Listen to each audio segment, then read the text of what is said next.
Hello, my name is Dana Dotson, and today I will be giving a speech to inform and also to pay tribute to Dr. Martin Luther King. Do you remember the first time you heard about Dr. Martin Luther King? I remember hearing about Dr. King at the age of 12. It was my birthday, and I was able to stay home from school because of his holiday. I also remember hearing about Dr. King on a TV episode of The Jeffersons about his assassination. Dr. Martin Luther King's birthday is celebrated the third Monday of January. I used to view it as a free day from school, a chance to play with my friends.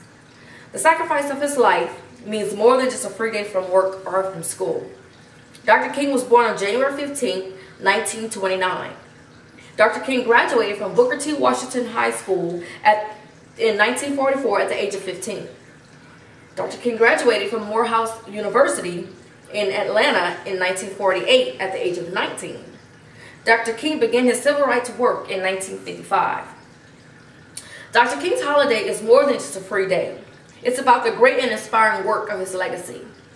The holiday is about his beliefs that all men were created equal. It is about how he was a servant to others. And most importantly, it is about how Dr. King won the Nobel Peace Prize for his beliefs in nonviolence and peace. Now that you have some of Dr. King's background information, I will begin telling you about his work. Dr. King believed that all men were created as equals. In 1955, Dr. King became the leader of the Montgomery, Alabama bus boycott. The boycott was because of segregation and discrimination to the Negroes riding public transportation buses. The boycott lasted 382 days. In 1965, the United States Supreme Court declared the laws unconstitutional. Dr. King's character was nonviolent. He believed in peace. Dr. King believed that a person should be judged by his actions and not by the color of their skin. From his I Have a Dream speech, I have a dream that all men should be judged by the content of their character and not the color of their skin. Dr. King's character was nonviolent, but he was killed because of the color of his skin.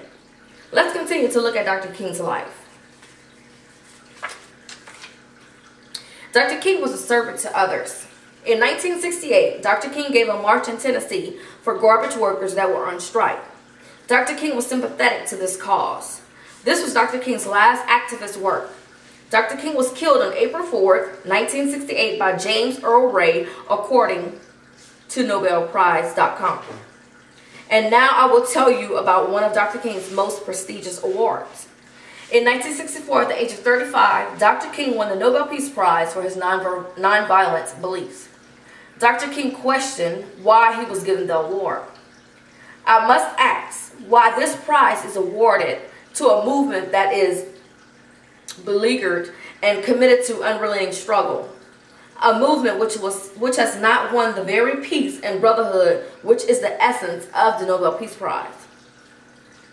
Malcolm X was a spokesperson for black nationalism, but unlike Dr. King, he used more violent methods. White America was afraid of Malcolm X because of his values. Malcolm X was killed by his own race because of his values. Dr. King was a very smart man that gave his life to help others. Dr. King believed that peace and nonviolence was the answer to overcoming harsh and political oppression. Dr. King sacrificed his life for the advancement of mankind. What are you willing to sacrifice to enrich someone else's life? Thank you.